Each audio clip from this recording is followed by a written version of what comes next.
Nearly 3 years ago now, during my master's, I had the opportunity to go on exchange for 1 semester to Taiwan, and it just really changed my life. And so I want to talk about that in today's video.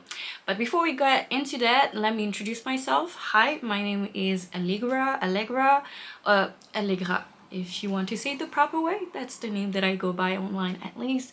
And I make videos centered mostly on like learning, studying languages, with Chinese being the language that I'm studying currently, and sharing some of my experiences with my learning journey and just my lifestyle overall and travel. So if that's something that you're interested in, you might want to consider subscribing to my channel. I am posting this video. This is probably going to be the first video on this channel, but I will soon post another video talking about, the transition, basically life after grad, the the challenges and tribulations of a young 20-something finishing unit and being thrust into the real world. So we are going to talk about that transition. But so before that, let's focus on today's topic, which is my exchange to Taiwan.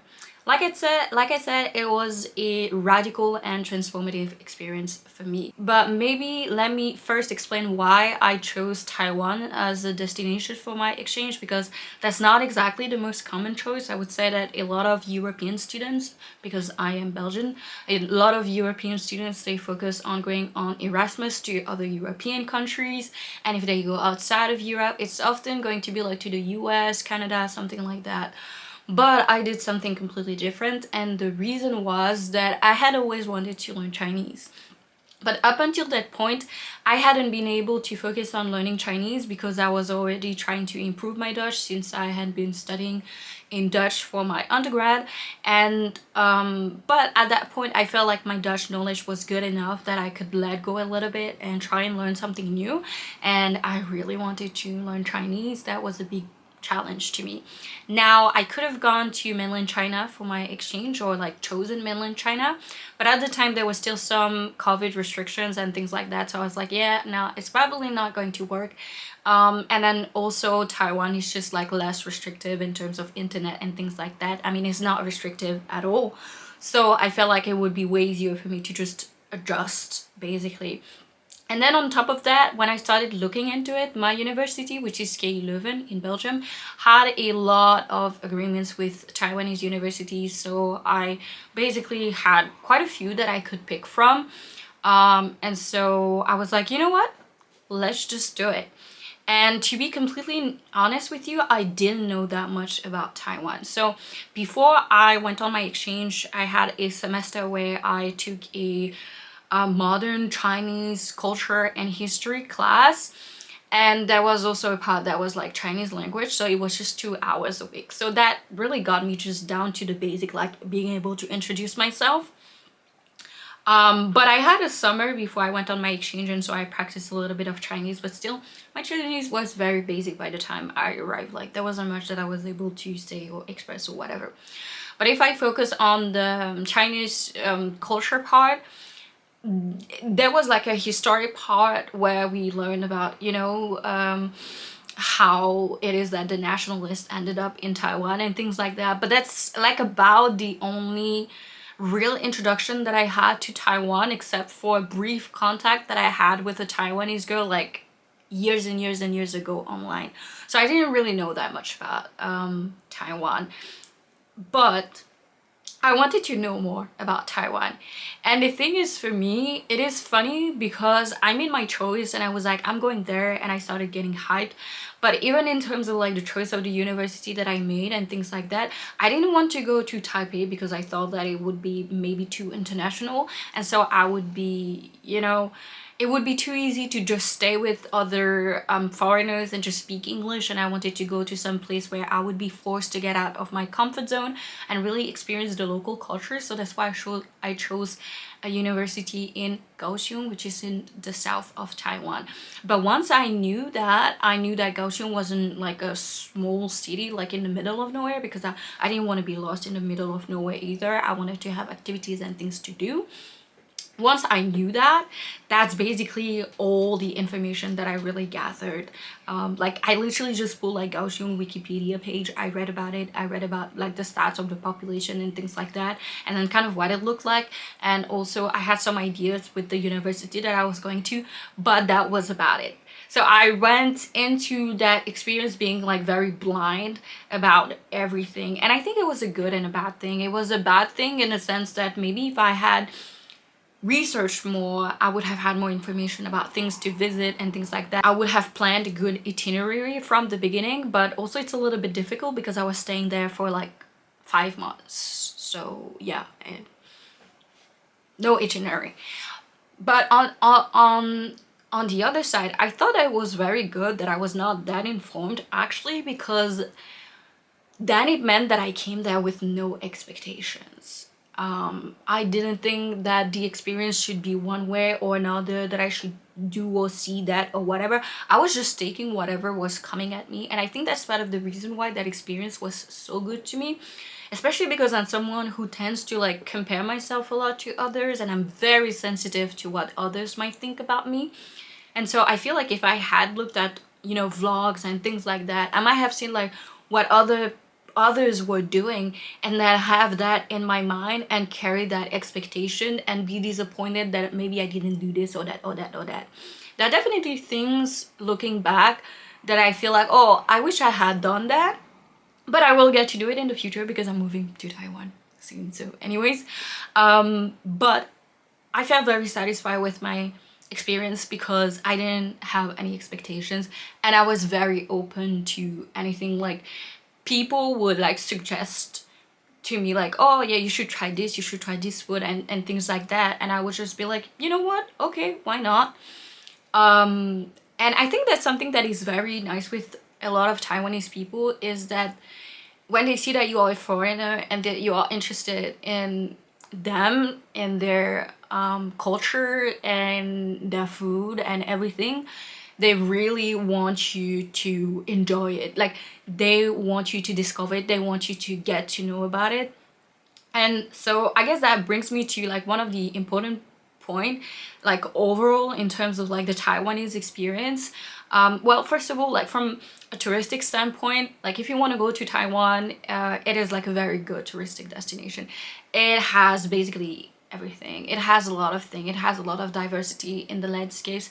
If you want to see like natural landscapes, you have like the mountains, you have the forest, you have like amazing beaches, you have like amazing islands, like some of them are really really beautiful. But if you want to go and be in a city and experience that kind of like more exciting lifestyle of being in a place that's bustling with life, you also have that. So you have like a lot. Taiwan really has a lot to offer, and I feel like the like touristic office at this point should pay me, because I've been advertising Taiwan so much that I'm like slowly convincing some of my friends and colleagues and things like that that they should take a vacation to Taiwan. So that's one thing. On the other hand, I was also kind of surprised at the mindset of the people, like at the mentality. I was not expecting people to be so warm and welcoming. Now maybe that's because I was in the south and there are like some difference between the north and the south. But like I said, I feel like overall once you get to talking to people, they really want you to get to know their culture and their food and everything, and so they really want you to try it out for yourself and to experience it. But other than that, I feel like if you are a foreigner and you look like you're struggling, like you need help or something like that, there will often be someone who will be willing to help you, even if they don't really speak English like that, which is often the case because do not overestimate the reach of English. People don't really speak English like that in Taiwan, to be very honest, especially once you're outside of Taipei. But so even if they don't speak English, they will like try and find someone who can speak to you, who can communicate with you, who can help you. And I felt that even at the level of the university, well, the university has a little more responsibility towards us, but they were very much trying to make sure that we were settled, that we were comfortable, that we knew that if we needed help with administrative stuff, with like lots of stuff basically, we could, you know, contact somebody there. We also had like buddies who would help us to do a lot of things. Now, you know, how helpful your buddy is, it depends on the individual. For me, you know, I ended up becoming friends with my buddy, and she introduced me with some of her friends, which I kept in touch with to this day, and who I'm looking forward to actually see again once I get back to Taiwan. So that was very, very nice. That was so different from the way that things are done here in Belgium. Like at my university at KU Leuven, you're an international student, and you get there and you basically have to trek your plan, as we say it in Dutch, tire ton plan en français. It's like you have to figure things out for yourself. There will be like some modicum of help, of course. I don't feel like it is as much as what I experienced when I was in Taiwan. And for sure, I think that I needed some of that reassurance because it was like a very different environment. It was getting used to a lot of different things, and so it takes a lot of energy out of you, especially at first. And when they tell you, oh, you have to do this and renew your visa, although for me, I was lucky enough that I didn't have to renew my visa. They gave me like a 6 months visa straight up.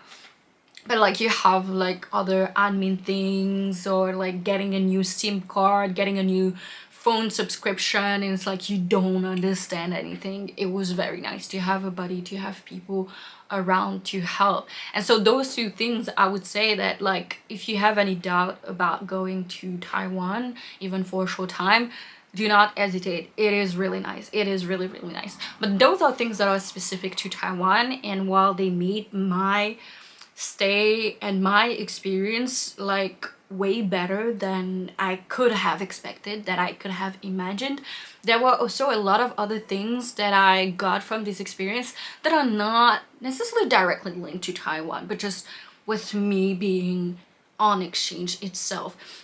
And I would say that the first thing for me was that it seriously boosts my sense of confidence, because I am someone who takes pride into being capable in being capable of doing things, basically knowing that I know and that I can handle myself. And in this case, I was like very far away from home, so I had to figure things out for myself. Like, of course, the university and people are going to help me to some extent, but like on a day-to-day basis, I have to figure things out. Because it's not like in Belgium I was like never living alone and doing stuff alone, because I was living on campus. I was not living with my parents, but I was still in the same country and I wasn't very far.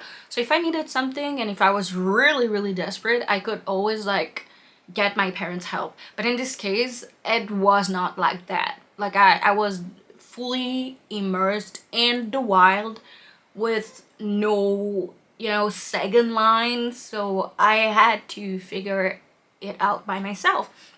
And it also pushed me to learn to ask for help, which was something that I was very afraid of doing, because my one of my biggest fears is always to look dumb. So I didn't know how to ask for help before. But at some point I had to recognize that I had to, because I was in an environment that was too different. I couldn't even read most of the stuff. So there comes a point where you like have to ask for help. And so I did it, and I didn't die, and I was able to figure it out. I survived, even though those first few days, weeks were like very hard to adjust, is very tiring, because everything is so new. You have absolutely no routine and things like that.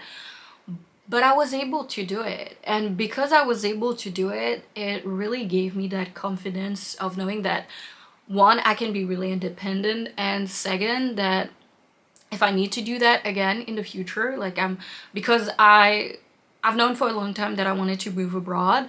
But so that experience, that solidified that, one, that desire of living abroad, but also the fact that I would be capable of doing it. Like, I can handle it, you know? Another thing that was really good was the distance. Not only for my independence, but also to enable me to self-reflect, because I was not in the environment that I was in before. So I had more space for my thoughts. And that was a good and bad thing, because some of those thoughts that I was having were really, really bad. But first thing for me was really because I was surrounded by people who knew nothing of me, who had no prior like preconceived notion. They didn't know me at all. It felt like I could be a new person. It was like a blank page, basically a blank canvas, and I was able to just be myself and be more authentic. Now, it doesn't mean that I was going to be like a new person, like a completely different person, but I felt like I wasn't tethered by the expectations of others the same way that I am at home.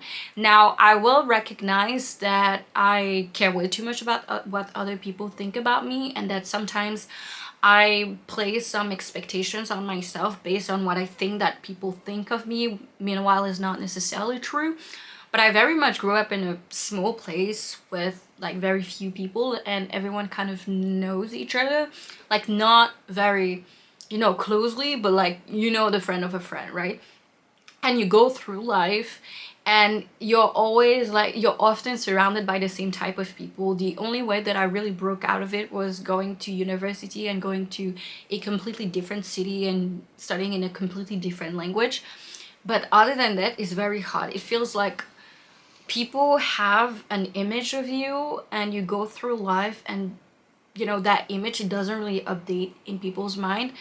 And so I felt very limited by that perceptions that others might have of me. I felt like I couldn't be allowed to change because people will still think of me as the same girl that I was when I was 15. And like I said, it's partly my fault because it's not always true. Like that perception, like that thought that others perceive me in a certain way is not always true. And also it's not because they expect me to be that way that they cannot recognize that I change. But I feel like it was way more difficult. But by being in this environment where I was just surrounded by new people who had no prior knowledge of me, I felt free. I felt free to express myself, to be more joyous, to be more authentic. But it wasn't always perfect in the sense that because I recognized that I was in this completely new environment that I could shape, that I could be like whoever I wanted to be, I also found myself falling into some of the same patterns that I might have before and that are not great. And so it pushed me to reflect on that and be like, why are you still acting the same way that you would be acting in Belgium if you don't have to?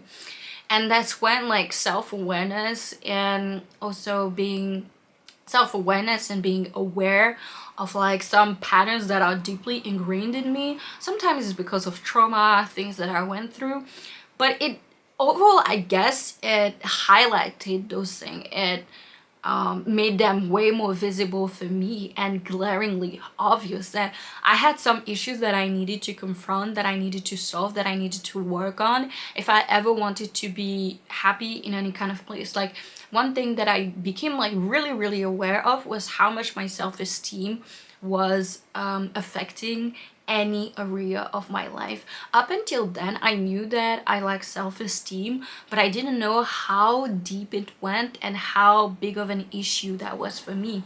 And I realized that especially because I put myself into situations that I wouldn't have put myself in if I had some sense of self-worth. Other than that, I will also say that there were moments where I was just making myself crazy because of some of these issues that I had. But so being in that environment that was so different and where I had a lot more space to process my thoughts and my feelings and things that happened, it forced me to look at myself in the mirror. And I'm not gonna lie to you, some of the stuff that I saw, I didn't like it at all. I didn't like it at all. And it was a very uncomfortable truth to be like, okay, I am still experiencing this issue, so maybe I am the problem. Not to say that I'm bad, this is like not a moral thing, but maybe there is something within me that I need to acknowledge and work on and perhaps even fix. But maybe it's not something that I can fix, but learn how to manage, because now I'm actually aware of this, like my poor self-esteem.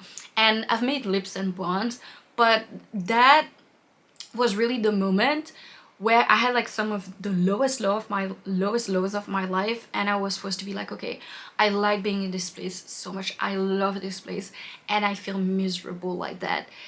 So I really need to work on that, because like running to another place is not going to fix that issue. Some issues can be fixed with like changing your environments for sure, and I would say that overall I felt way happier than there that I ever felt in Belgium. But like I said, some other issues I needed to examine and take care of, like regardless of the place that I would be staying in. But so it actually really got me started on that journey of self-introspection and being like, okay, I really need to take care of myself more mentally. I need to be a little bit more aware of my biases, of some of the patterns that I have and that can lead me into dangerous situations, or like situations that are harmful to me.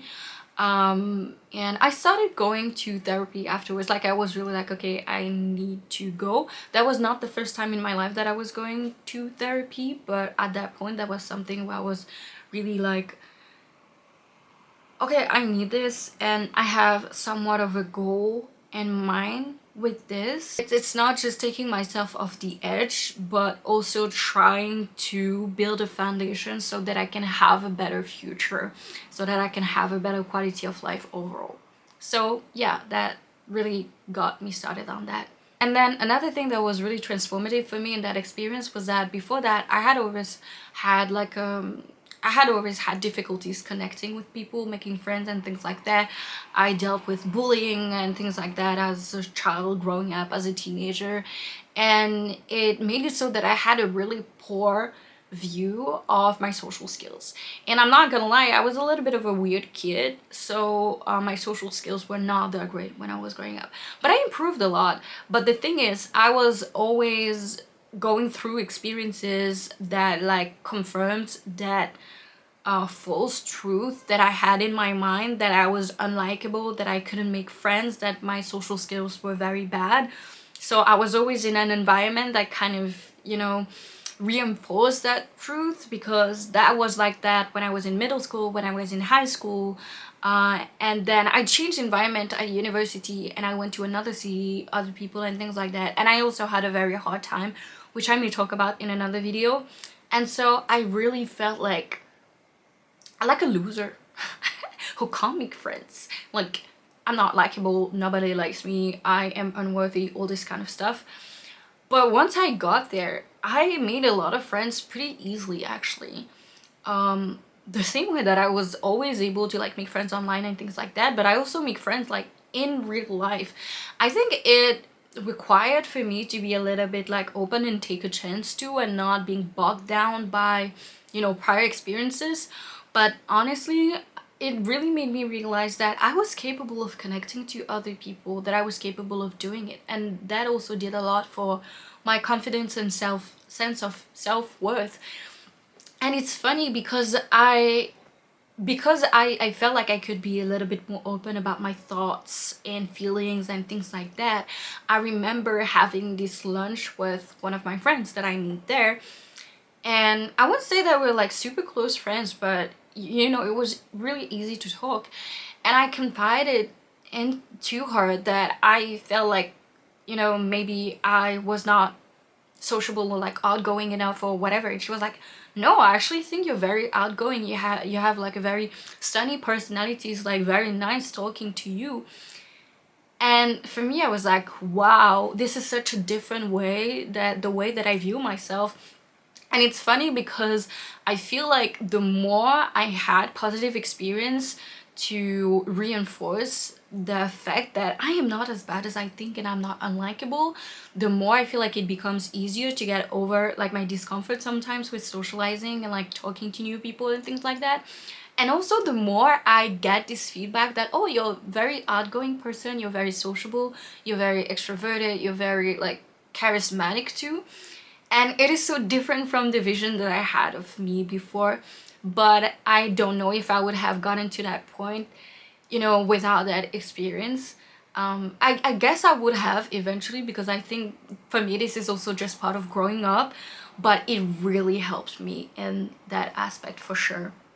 And finally, the last point that made this experience such a defining one for me is, I guess, coming back to kind of those people that I met and that I had connection with, was just like being in contact with so many people, and I guess more diverse people than I usually would. Now, when I was there were a lot of other exchange students who came from Europe, but I didn't really stay with them that much because I thought, you know what, why would I go this far just to stay with people who are like from the same place that I come from, so to speak, even though they came from different countries in Europe. Mostly spending my time with other local students or international students, which were students who were there like more long term, like pursuing a whole degree, so they would be there for a few years. And those students, a lot of them, they came from Southeast Asian countries, but also some of them were from Latin America. And I think it was like very nice to get in touch with them. Part of all because um part of it was just like discovering something else, in the sense that because I am not friends with those people, it made me more curious about the place that they come from, and I do want to know a little bit more about those countries. Like, I've always been interested in traveling, but I'm not the type of person who would be like, I want to see all countries in the world. I would say that I travel more based on like certain peoples or like cultural stuff that I really want to see. And so in this case, because I know those people, because they're my friends, I want to know more about them. I want to know where they come from, and also they have stuff to share about the place that they come from, and they're like, oh, this is so nice, you should see it. Then, it makes me want to see it as well. But outside of just that, I think that seeing them there and being so intentionally there kind of opened me up to a lot more things that I could do, in the sense that for me, I went on exchange and it wasn't even like a question. It wasn't really a question of like whether I would be able to go or not. Like, I did do some planning, but it wasn't like a super duper big thing that I had to plan a lot, that I had to put like a lot of forethought in the sense that I register to do this exchange. I had to complete a few like administrative steps, and then I was basically there. But for others, I feel like they were there because for some of them, like the way that they told it to me was like, okay, if you want to go to university in my country, if we want to have higher education and your family is not well to do, like a lot of the time you will have to go abroad. This is just like the natural progression of things, right? And so you have to do a lot more. You have to think a lot more about your future, because you cannot just up and say, oh, I want to go study in that other country. There's a lot of thought and planning that comes into it. And so I was like, wow, this is really something else than what I do. But more than that, I think it opened my world up a little bit, in the sense that my world was really small. Before that, I always knew that I wanted to work and live abroad, but I would always think about places that are quite close to where I live, like going to the Netherlands or Germany or something like that, which is not that drastic of a change compared to being in Belgium. But when they were like, oh, I went to this other country on the other side of the world to study and like hopefully get this degree that will help me doing all of the stuff, I was like inspired in a way. And though I'm not saying that you should idealize that and all of that, because I think it would be so much easier for a lot of people if they could get like a good, not too expensive education in their own country the way that I did in Belgium. But so it made me realize that I didn't have to stay in that path that was like very easy to follow, like the path of least resistance, where it's like in Belgium you can go to university, you can have higher education for a relatively cheap cost, and you just go through it. You don't even ask yourself that much question about what you're doing, and you just find a job, and that's it basically. And I've done all that at this point, but I was like, you know what, I want to get out of that little world that that was the only world that I could perceive before, because there's so much more out there. Like, there are a lot of possibilities, there are a lot of opportunities, and I am lucky enough that I get to have a lot of choice in what I do. And so I want to exercise that choice, and I want to exercise that freedom, I guess, of going where I feel like I could seize those opportunities. And so it made me think a lot more about, okay, what do I want for the future? Because I was like, their life and the way that they're planning it, it is so different from the way that most people around me do, kind of. And so I don't need to just subscribe to whatever it is that other people around me in Belgium are doing, I can kind of carve my own path, which is a little bit scary, but it is also exciting. And I feel like it made me a lot more excited for the future and what's to come, and me going to Taiwan again, moving there, spending some time there, and then seeing what I will do afterwards. This is very scary. I don't think that I would have gotten so far and I would have considered doing something like that, that's something that drastic, if I hadn't had this experience. So that's why I often think that this really changed my life. So yeah, this is basically how my exchange completely changed my life. I hope you enjoyed this video. That's really it for my experience on that. I hope that I have a lot more good things to share about my future time in Taiwan. But in the meantime, you can just subscribe to my channel. That would help me a lot. And just as a small reminder, I will be posting another video pretty soon about, life after grad, basically, and probably some more videos centered on learning languages and, in my case, my study of Chinese. So yeah, stay tuned, subscribe, and let's see each other again in the next video. Bye!